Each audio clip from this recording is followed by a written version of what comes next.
Merci au Père, parce que malgré la neige, tu nous permets d'être ici ce matin pour entendre ta parole et pour parler ton nom, Seigneur.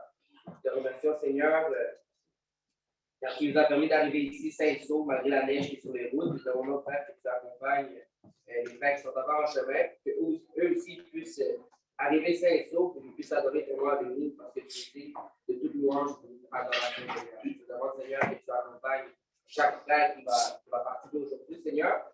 Je te demande que tu sois avec le frère qui va présenter l'étude et que tu l'expliques et que tu nous parles à travers nous. Je te demande, Seigneur, que tu aides à être attentif à ta parole de notre Père. Je te demande tout cela au nom de ton Fils. Amen. Amen. Asseyez-vous.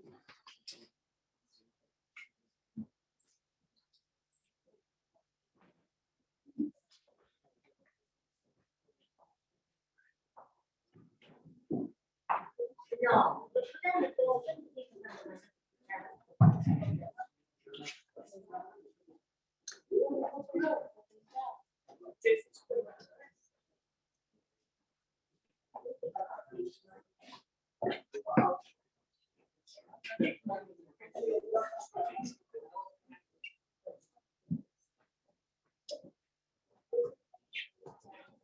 Bonjour, frères et sœurs.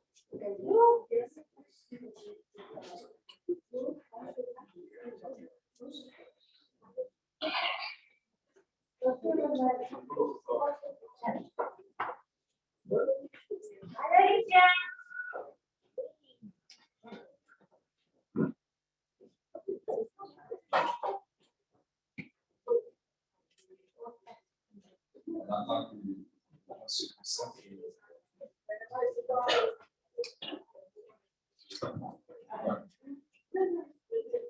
Alors, je vous salue tous dans le Seigneur, nous qui sommes ici et ceux qui sont en ligne, et tous ceux-là qui suivent aussi bien qu'ils sont en ce premier jour de la semaine. Nous remercions le Seigneur pour sa grâce infinie de nous avoir accordé cette opportunité pour pouvoir l'adorer en ce jour. Mais nous allons commencer par l'étude biblique, l'enseignement de la parole. Donc, nous espérons que les frères et sœurs se concentrent. Alors, j'espère que vous avez eu une très bonne semaine dans le Seigneur. On se salue les uns les autres. Alors, ouvrez vos Bibles, s'il vous plaît, en Romains 14. Romains, chapitre 14. Et j'aimerais que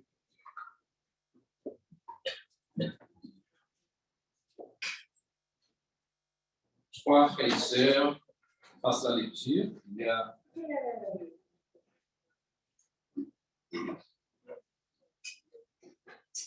y a 23 versets. On va lire ça parce que c'est la Bible qu'on étudie. Donc, on ne va pas laisser les versets. Alors, par 4 versets, quelqu'un commence. Au 4e verset, il s'arrête. Quelqu'un d'autre s'enchaîne. Au 4e verset, il s'arrête, ainsi de suite. Donc, Romains 14, Romains chapitre 14. Utilisez vos livres, vos Bibles, s'il vous plaît, pour faire la lecture. Faites accueil à celui qui est faible dans la foi et ne suscitez pas sur les opinions. Tel croit pouvoir manger de tout, tel autre qui est faible ne mangerait des légumes. Que celui qui mange ne méprise point celui qui ne mange pas. Et que celui qui ne mange pas ne juge point celui qui mange, car Dieu l'a accueilli. Qui es-tu, toi qui juges un serviteur d'autrui? S'il se tient debout ou s'il tombe, cela regarde son maître. Mais il se tiendra debout car le Seigneur a le pouvoir de la paix. D'un fait une distinction entre le jour, de l'autre le distinct pour ses jours. Que chacun ait en son esprit une pleine conviction. Celui qui distingue entre le jour agit ainsi pour le Seigneur. Celui qui mange, c'est pour le Seigneur qu'il mange, car il rend grâce à Dieu. Celui qui ne mange pas, c'est pour le Seigneur qui ne mange pas, et il rend grâce à Dieu. En effet, nul de nous ne vit pour lui-même, et nul ne meurt pour lui-même. Car si nous vivons, nous vivons pour le Seigneur. Et si nous mourons pour le Seigneur. Soit donc que nous vivions, soit que nous mourions, nous sommes au Seigneur. Dans l'histoire, il a vécu après des dominer sur les morts et sur les vivants. Mais toi, pourquoi justice pourquoi les blessés ont joué, puisque nous croyons tous devant des tribunaux de Dieu. Car il a été, je suis vivant, Dieu et Seigneur. Nous fléchira devant moi, et toute langue donnera gloire à Dieu. Ainsi, chacun de nous rendra compte à Dieu. Ne nous jugeons donc plus les uns les autres, mais pensez plutôt à ne rien faire qui soit pour nous preuve et pierre d'achoppement ou une occasion de chute. Je sais et je suis persuadé par le Seigneur Jésus que rien n'est impur en soi, et qu'une chose n'est impure que pour celui qui la croit est pur. Et merci pour un aliment, ton frère est attristé, tu ne marches plus selon l'amour, ne posez pas par son aliment la tête de ceux pour lesquels Christ est mort. Que votre privilège ne soit pas un sujet de calomnie. Par le royaume de Dieu, ce n'est pas le manger et le boire, mais la justice, la paix et la joie par le Saint-Esprit. Celui qui sait à Christ que cette manière est agréable à Dieu et approuvée des hommes. Une autre personne jusqu'au dernier verset, s'il vous plaît. Merci, Gérard. Ainsi donc, nous cherchons ce qui contribue à la paix et à la l'édification mutuelle. Pour un aliment donné par l'œuvre de Dieu, à la vérité, toutes choses sont pures, mais il est mal à l'homme quand il mange de légumes ou bien d'achetant. Il est bien de ne pas manger de viande, de ne pas boire de vin et de s'abstenir de ce qui peut être pour ton frère une occasion de chute, de scandale ou de faiblesse. Cette fois que tu as garde là pour toi devant Dieu. Heureux ceux qui ne se condamnent pas lui-même dans ce qu'il approuve. Mais celui qui a des doutes au sujet de ce qu'il mange est condamné. Continue. Parce que n'agis pas par conviction, tout ce qui n'est pas le produit de conviction est péché. Merci beaucoup. Alors,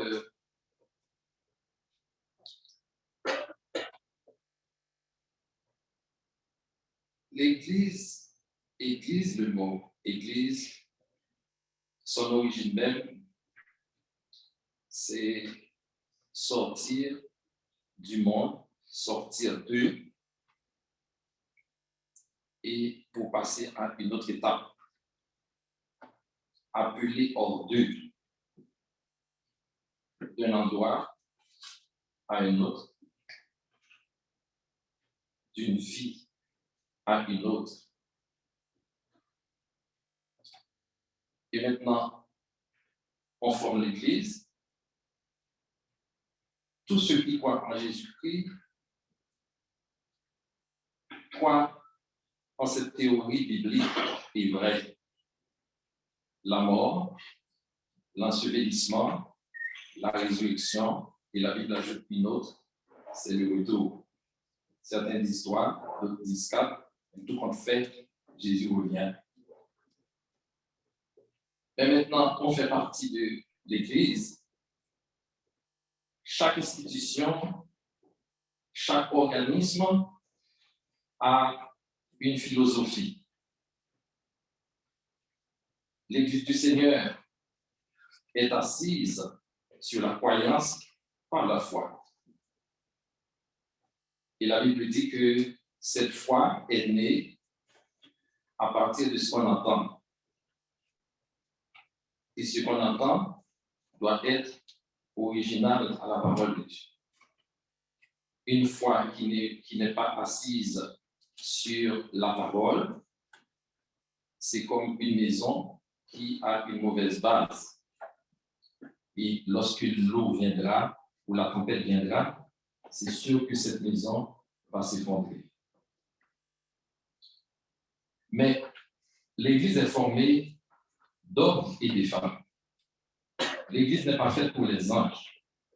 L'Église n'est pas faite pour les autres créatures spirituelles. Jésus n'était pas venu sur la terre pour les anges. Jésus était venu sur la terre pour les hommes. Jésus est venu pour les hommes malades, maladies spirituelles. Et comme tous les hommes sont malades, donc Jésus était venu pour tout le monde. Maintenant, on fait partie de cette Église, on est membre de l'Église du Seigneur, mais il y a quelque chose qui nous lie, ce que je viens de dire. La mort, l'ensevelissement, la résurrection de Jésus-Christ et son retour. Mais on vit au quotidien. On vit au quotidien. On vient ici en jazz, on se parle, on a la vie en famille, et tout et tout. On est professionnel, on fait tout dans cette vie. Mais ce qui nous lie, c'est la foi en Jésus. Ça ne veut pas dire que nous sommes des anges. Cependant, la Bible nous définit un mode de vie.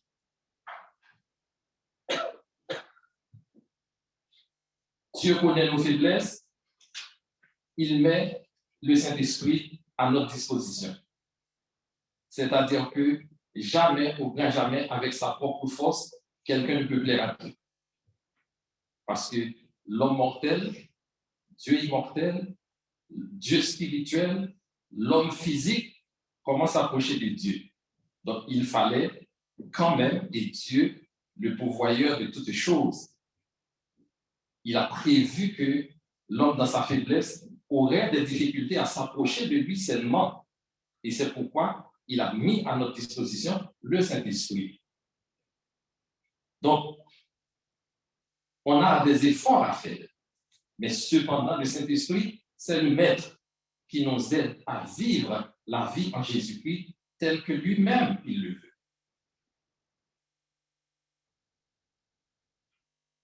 Des accords entre les membres de l'Église ont toujours existé. Ce n'est pas en 2022. Et en Romains, chapitre 14, apôtre Paul a écrit un texte. Et si vous regardez, comme titre, précepte de tolérance. Et il y a des désaccords qui sont même doctrinaux dans l'Église du Seigneur. La conférence de Jérusalem a eu lieu parce que il y a eu un sujet de discussion, un sujet de mise en place, un sujet de débat. Pourquoi? Au milieu des anges, ça n'arriverait pas. Dans le ciel, ça n'arriverait pas. Mais sur la terre, ça arrive, ça s'était arrivé, ça arrive et ça arrivera. Donc, tant que nous vivions, nous cohabitons, il y aura toujours des désaccords. Il y a des désaccords doctrinaux, on ne va pas trop en parler, mais il y aura d'autres. Parce que même l'homme et la femme qui vivent ensemble, si quelqu'un se tient ici pour se présenter comme un mari, avec, en tout cas, le couple se présente comme où les deux n'ont jamais eu de difficultés et suivez-les, à la lumière de la parole de Dieu, on dit qu'ils sont faux, archi-faux. C'est-à-dire que hommes et femmes, on se débat pour être plus ou moins devant Dieu. Mais le Saint-Esprit, la Bible dit que nous avons un avocat auprès du Père, Jésus-Christ, parce que c'est seulement en Christ Dieu que nous voit correct. En dehors du Christ, on est tous cochus. C'est-à-dire qu'on ne grandit pas bien devant Dieu. Donc, désaccords, scandales, problèmes, tant qu'il y a l'homme sur la terre, les problèmes seront toujours là. En Jude 1, verset 3, oui, Jude verset 3, puisqu'il y a un seul chapitre, la Bible dit que nous devons combattre pour la foi qui nous a été transmise une fois pour toutes. Ça veut dire que la foi, c'est la base de notre croyance et la foi, c'est l'élément commun qui nous met ici. Parce qu'on vient de partout. Cependant, une grande partie des problèmes dans les assemblées tournent autour des questions d'opinion. En Romains 14, apôtre Paul explique comment les chrétiens doivent se comporter lorsqu'ils sont en désaccord sur les questions qui ne concernent pas la foi. L'Église est une assemblée. C'est l'assemblée des saints. Mais il y a d'autres assemblées. Il y a l'Assemblée nationale. Il y a l'Assemblée, je ne sais pas. Et nous pouvons mettre le projecteur sur l'Assemblée nationale, presque dans tous les pays du monde. Qu'est-ce qu'on voit? On voit des hommes et des femmes qui se mettent la main.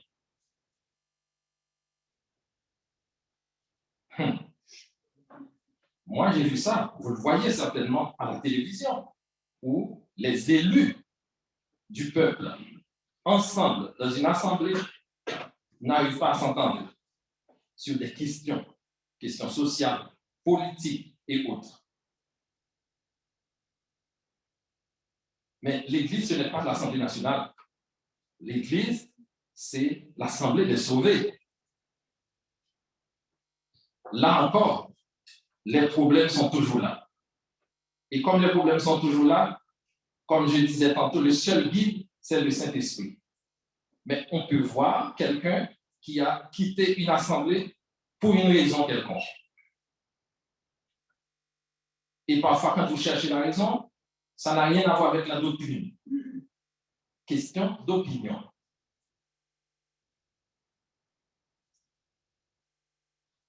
En tant que frères et sœurs en Christ, nous devons apprendre à avoir des avis différents. Des avis différents sans diviser l'Église pour autant, sans tomber dans le clan, dans le groupe de manière généralisée. Et l'Église, par le passé, avait vécu cet assaut.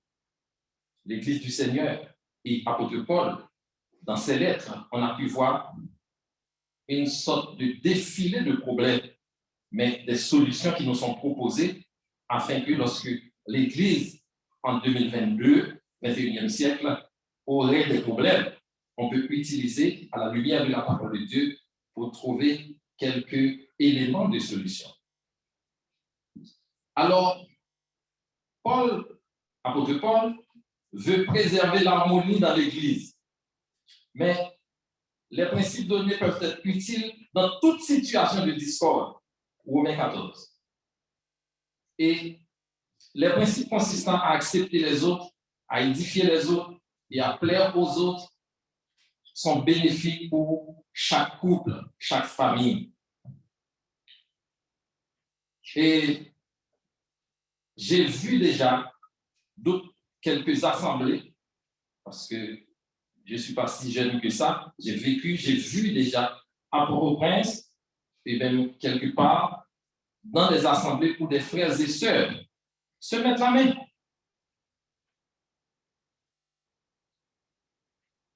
Mais derrière tout ça, ce n'est pas la doctrine. Ils sont tous d'accord que Jésus est mort. Ils sont tous d'accord que Jésus a été enseveli. Ils sont tous d'accord que Jésus était ressuscité, et ils sont tous d'accord qu'ils attendent le retour de Jésus-Christ. Et ils sont tous d'accord que l'Église marche comme ça. Mais sur des sujets non doctrinaux, ils ne sont pas d'accord. Et comme ils ne sont pas d'accord, le précepte d'intolérance est arrivé et puis immédiatement, ça chamboule toute l'Église. Et c'est ce que l'apôtre Paul avait prévenu en Romains chapitre 14. Parce que assez souvent, nous disons que oui, c'est la vérité, il faut accepter ça. L'autre dit non, ce n'est pas ça l'explication du texte. Et puis, voilà comment, et parfois, pour les finances, question de finances dans l'Église, question de tant d'autres sujets d'ordre social divisent l'Église.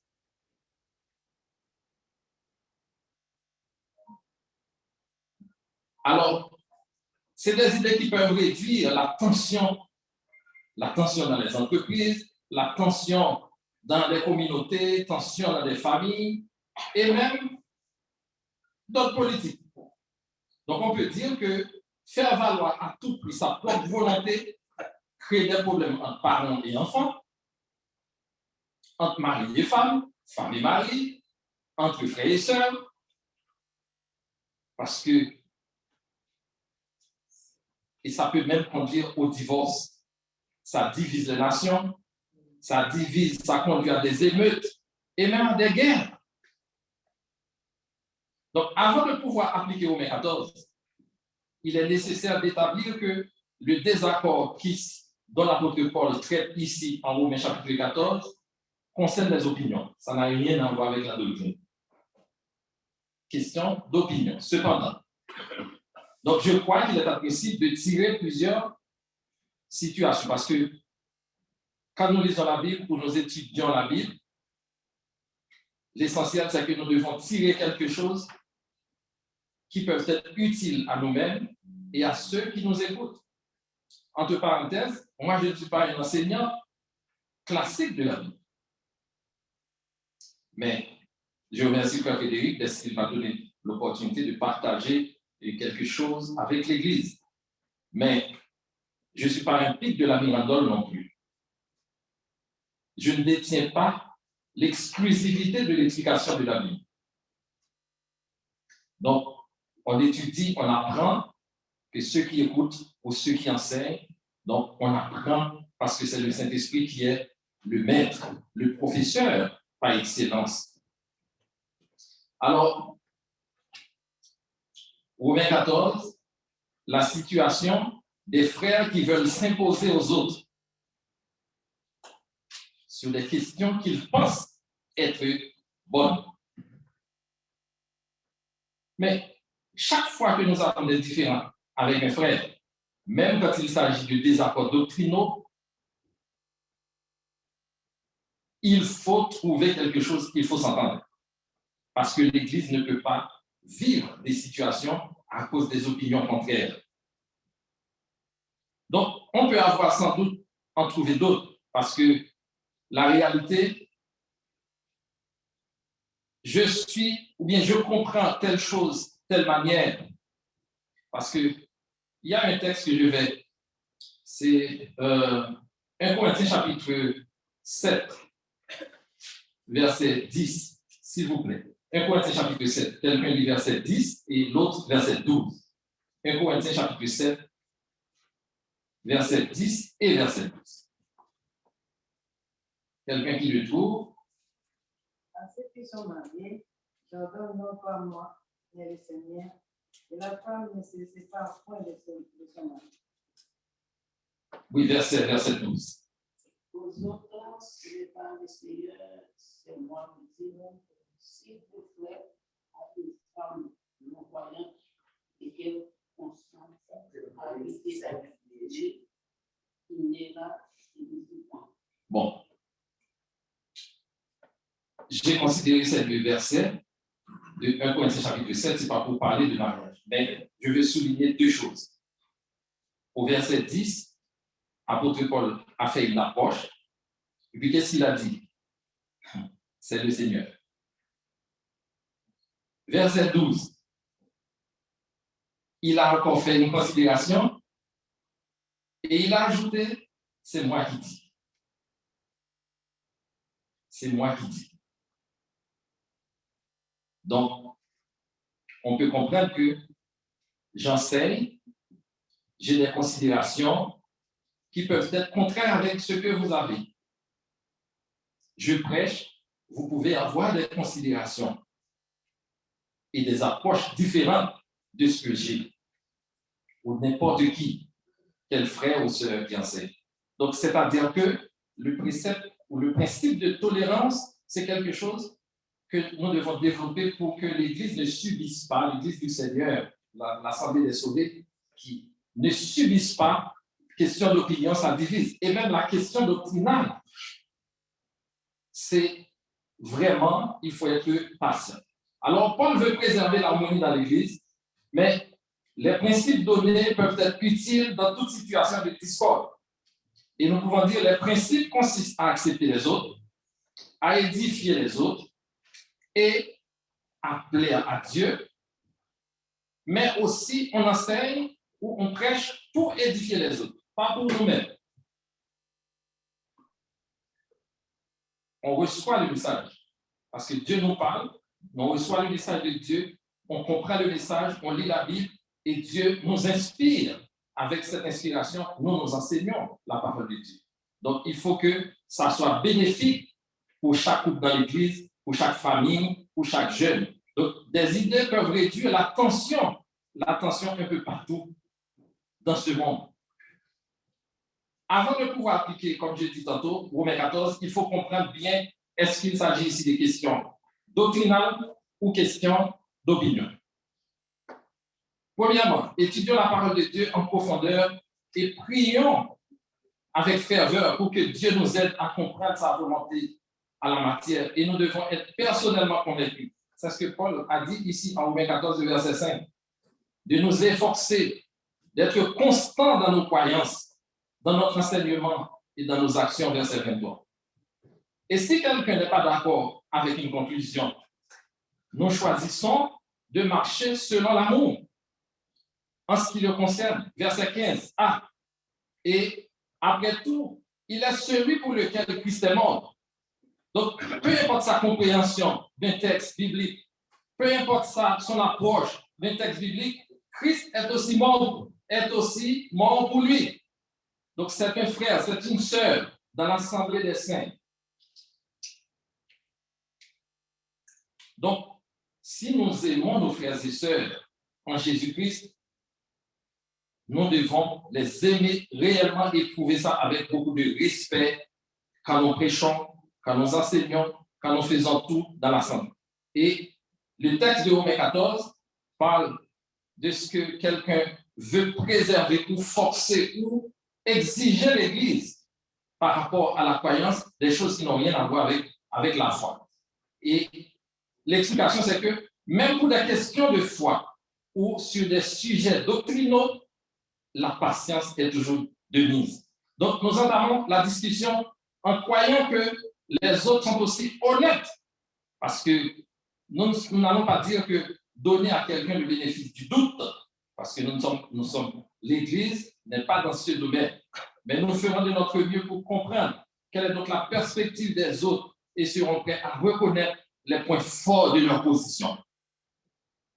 Et ça, c'est extrêmement important. Il faut être patient, soit attentif pour écouter l'autre, pour l'écouter, parce que l'Église, c'est l'Église du Seigneur. Donc, nous devons être attentionnés et soucieux de l'autre. Tout ce que nous faisons, essayons de ne jamais blesser et décourager un frère, décourager une sœur. Romains 14, versets 20 et 21. Surtout, nous ne devons pas provoquer la division dans l'assemblée du Seigneur et ne permettons pas que l'Église du Seigneur soit un sujet de calomnie, verset 16. Donc, avec l'aide de Dieu, nous devons rechercher ce qui contribue à la paix, à l'édification mutuelle, pour que l'Église soit édifiée par la parole de Dieu. Parce que quand nous enseignons ou quand nous prêchons, on peut être extraordinaire dans des assemblées ou dans n'importe quelle circonstance, très éloquent, très verbeux. Mais tout ça, c'est différent dans l'Église du Seigneur. Et la qualification n'est pas acquise sur base de diplômes théologiques, de diplômes en ingénierie ou de diplômes sur n'importe quel domaine. Parce que nous ne parlons pas de nous-mêmes, nous enseignons la parole de Dieu. Mais cependant, nous pouvons avoir des considérations nous-mêmes selon ce que nous avons lu ailleurs ou selon notre compréhension des choses, parce que Dieu nous donne un peu d'intelligence pour comprendre. Mais est-ce que mon opinion remplace la doctrine? Est-ce que mon approche remplace la doctrine? Parce que ça ne conduit pas au salut. Et au chapitre 12, apôtre Paul, s'il est possible, autant que cela dépend de vous, c'est ce que Paul dit, autant que cela dépend de vous, soyez en paix avec tous les hommes.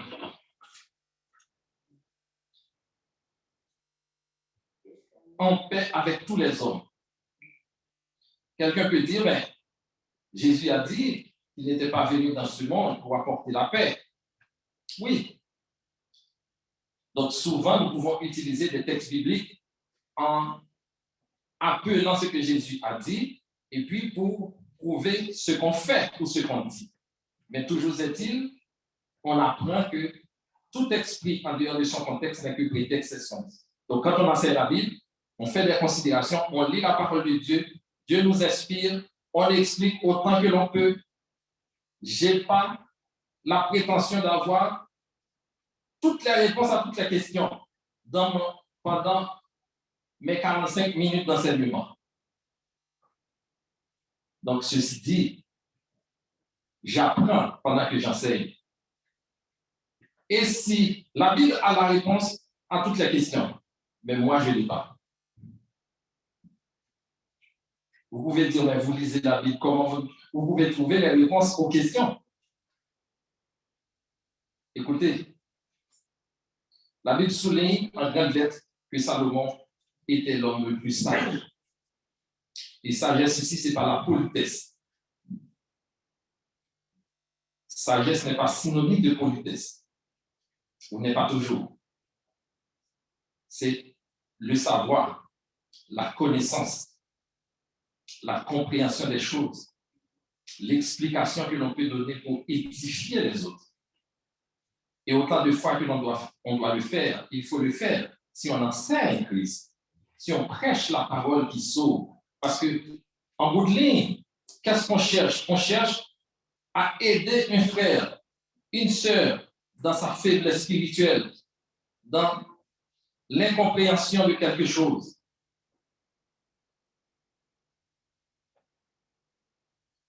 Alors, des frères dans l'Église romaine et sœurs qui voulaient prendre question de manger, question de repas, question de ce qu'on aime, parce qu'on dit du goût et des couleurs, on n'en discute pas.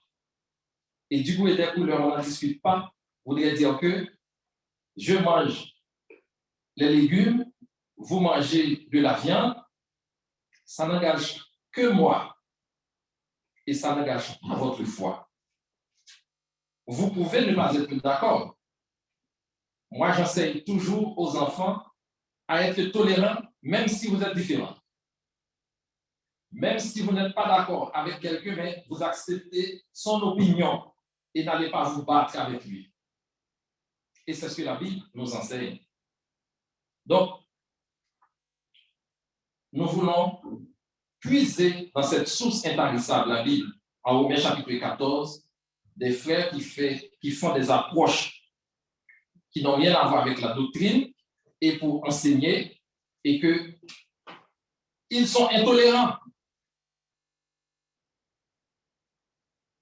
Mais ceux qui divisent l'Église, on ne peut pas les chercher. Et la Bible, c'est notre seule boussole, c'est notre guide. Et le Saint-Esprit nous dirige. Donc, frères et sœurs, alors, l'Église dont nous sommes membres, l'Église du Seigneur,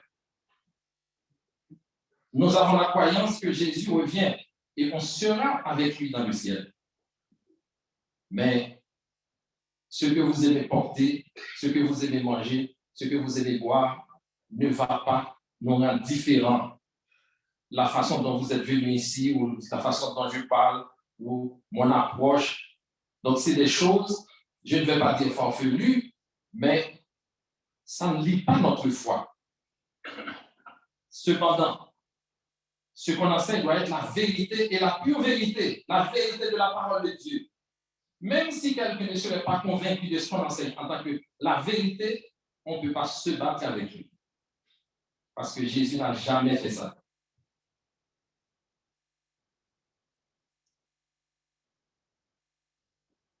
Donc, je disais tantôt que je ne suis pas un enseignant classique.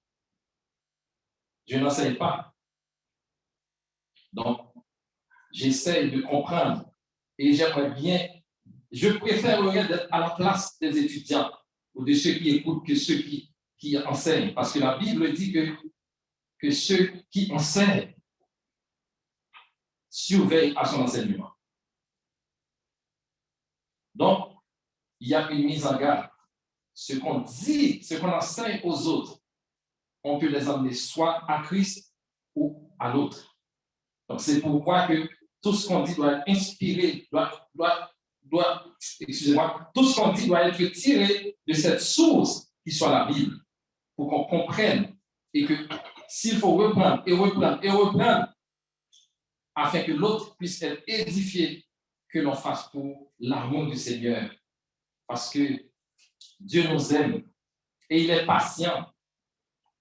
Ne serait-ce pas la patience de Dieu, dit la Bible, Jésus retournerait déjà. Et s'il viendrait en ce moment-ci, ce n'est pas parce que vous vous asseyez là, ou moi, je suis resté ici, et puis qui dit que je vais être de ceux qui seront sauvés. Donc, c'est chaque jour, la vie spirituelle est un combat. Même si nous sommes sauvés par la grâce, mais Jésus-Christ a défini un mode de vie pour nous. Et nous devons continuer à vivre dans la sanctification pour plaire à Dieu. Pas plaire à nous-mêmes, pas plaire à ceux qui nous écoutent. Pas plaire. Et je peux dire que assez souvent, beaucoup de gens aiment entendre ce qu'ils veulent. Mais cependant, nous, ou ceux qui enseignent, doivent toujours avoir comme guide la parole de Dieu et le Saint-Esprit.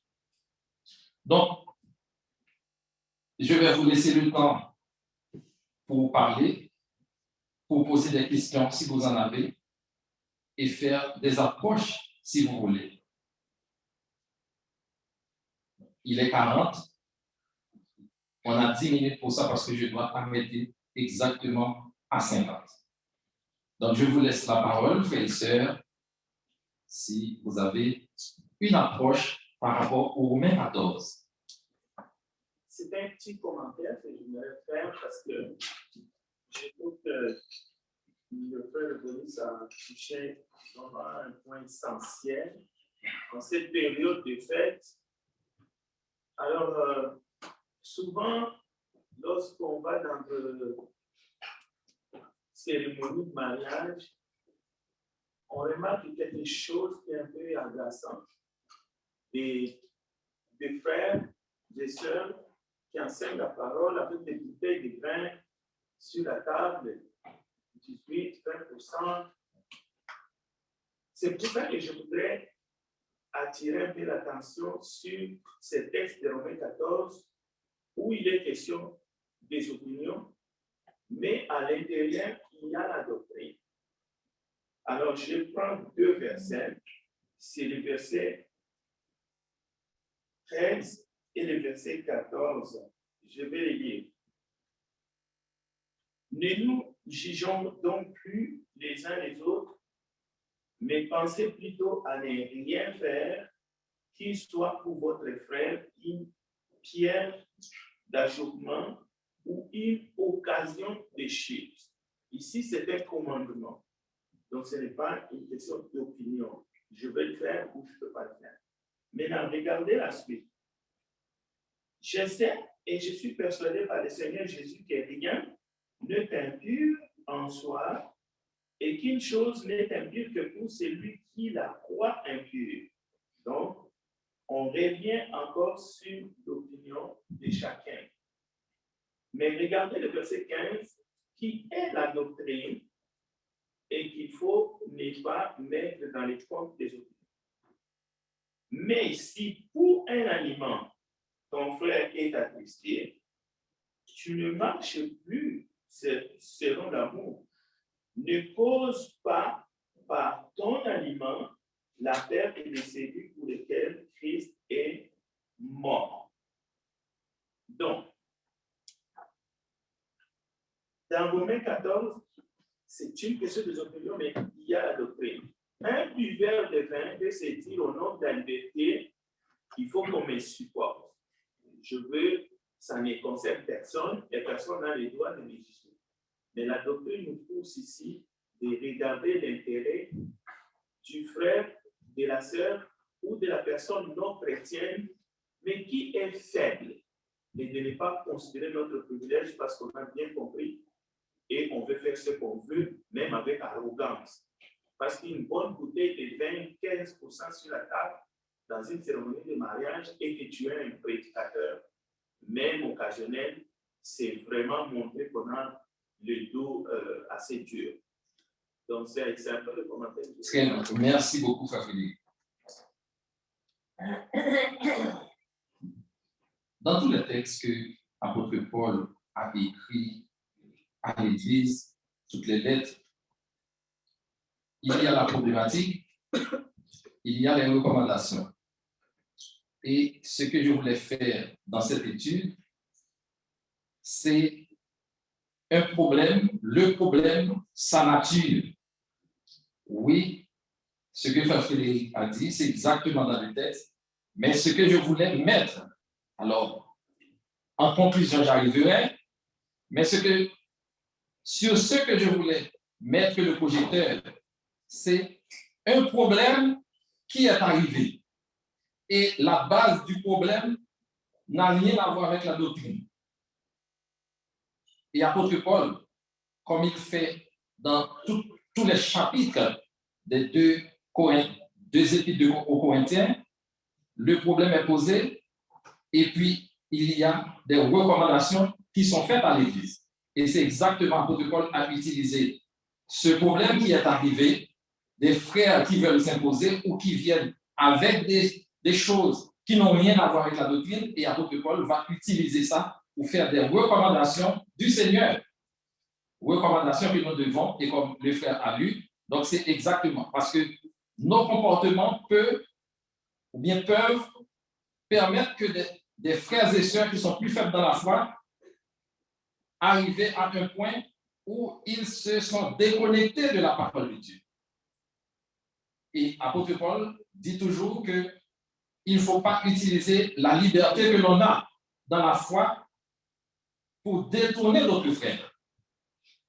Parce que nos comportements, et c'est ça, j'allais dire en conclusion, c'est que quand on fait quelque chose, ça peut être, ou bien on dit quelque chose, ça peut être question personnelle, mais cependant, quelle répercussion cela aurait sur la vie de l'autre qui vous regarde?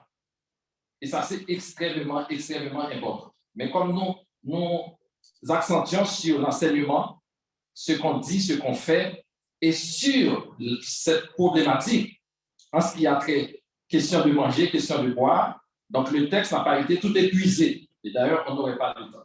Donc, merci, Frère Frédéric, de faire cette approche pour que avant la conclusion, afin que tout le monde puisse comprendre que ce n'est pas seulement cette partie qui est dans ce texte. Le problème est là, c'est vrai, la problématique est là, mais les recommandations de l'apôtre Paul, qui vient du Seigneur, est aussi dans ce texte.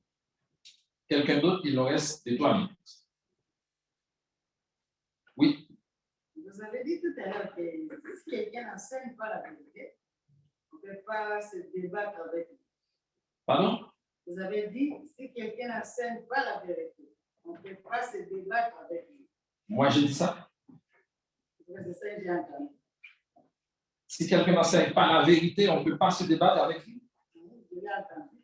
Bon, si je dirais une telle chose, je le dirais. Bien, je ne comprends pas.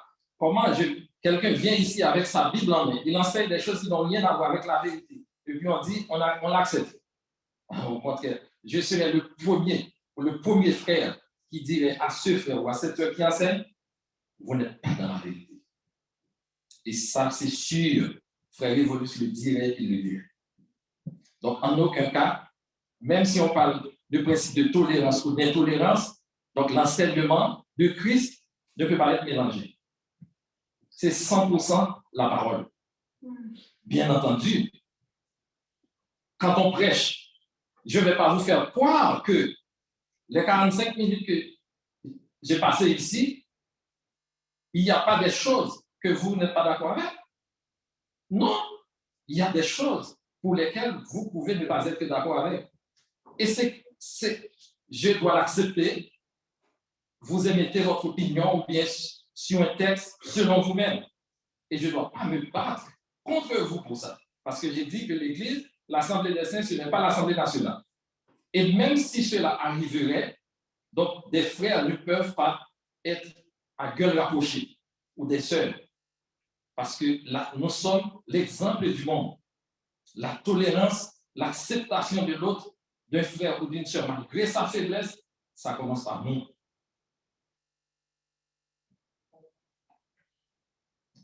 Bon, je peux prendre une dernière personne ici. Oui. C'est ce qui fait, c'est pas, vous avez dit que s'il y a quelqu'un qui vient faire de la discussion avec vous, des faux, comme c'est un faux dans la Bible, comme c'est pas la vérité qu'il avait dit, on ne peut pas discuter avec cette personne-là, mais ce n'est pas de l'Église. Ce n'est pas un frère ou quelqu'un qui vient prêcher, quelqu'un qui fait de l'étude dans l'Église. C'est comme quelqu'un dehors. Bon, et je reprends.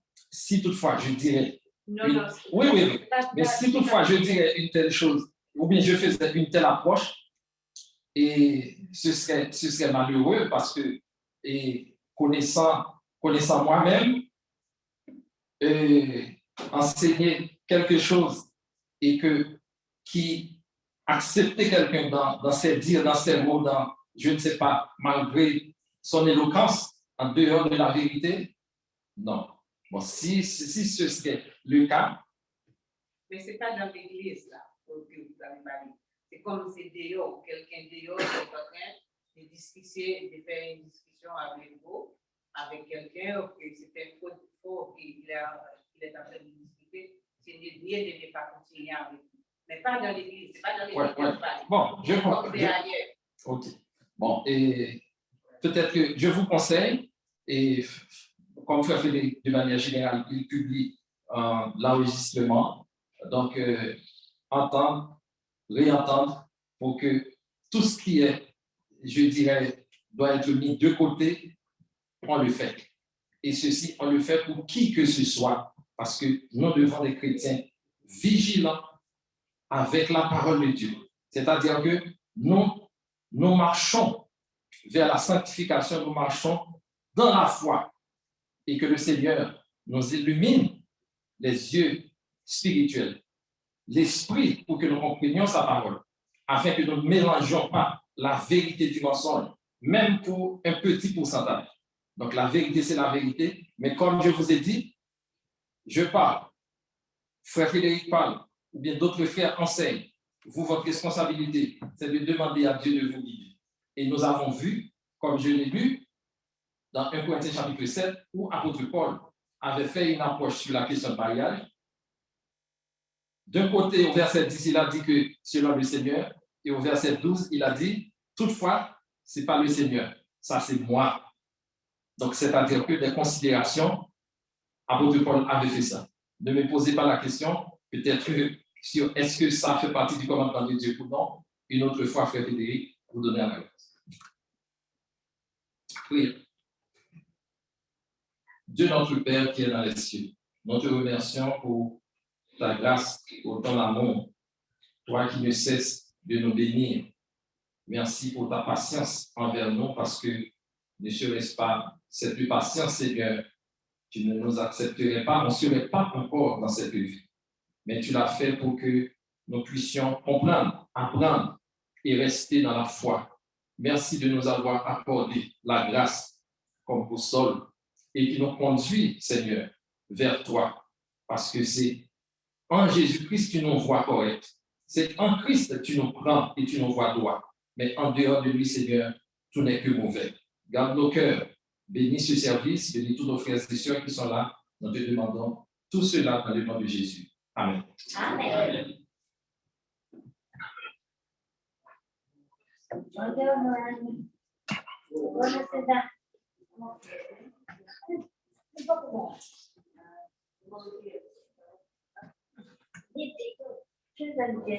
Tu hai la porta di me. Ah, vieni qua.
Okay, don't want this.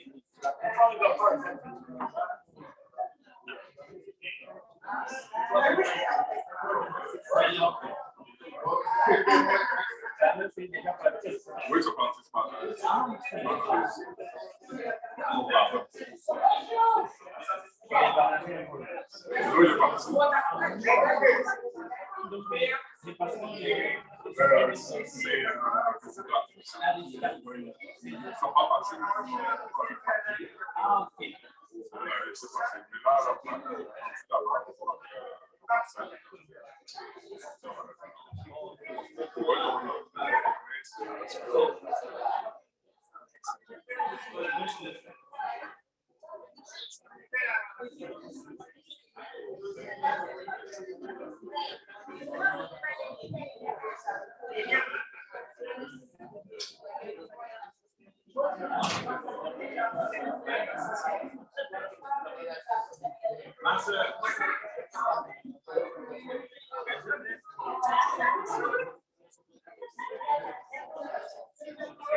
Dimanche prochain, je ne veux pas que tu descendes au prochain. C'est lui qui devait faire l'étude, c'était Barnabé. Mais toi, tu étais comme la deuxième personne. Barnabé est parti. On est plus là, il a voyagé aujourd'hui. Alors, si tu veux l'étude, Si je vais mal, quelque chose, ça peut lever. Ça va. L'image, OK?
L'image, c'est Noël, hein? Non. Ah oui. C'est Noël, on ne peut pas. 25, aujourd'hui, c'est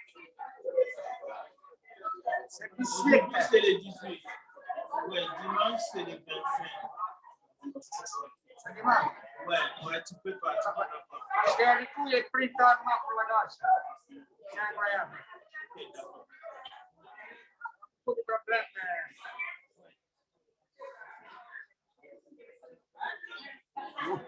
Tu peux le faire.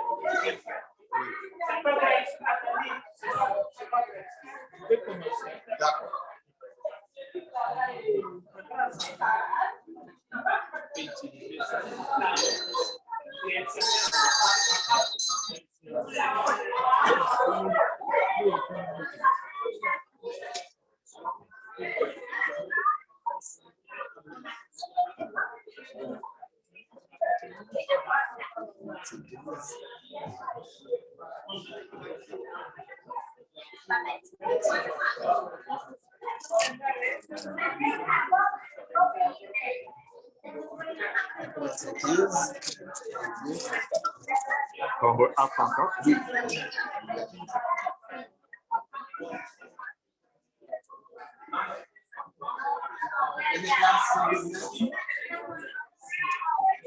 15, 32 à 34, mais après tu vas lire Actes des Apôtres chapitre 2,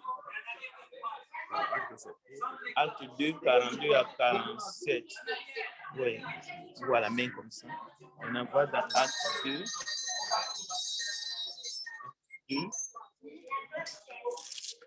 42 à 47. 42, 45. À 45. 47. À 47. Oui.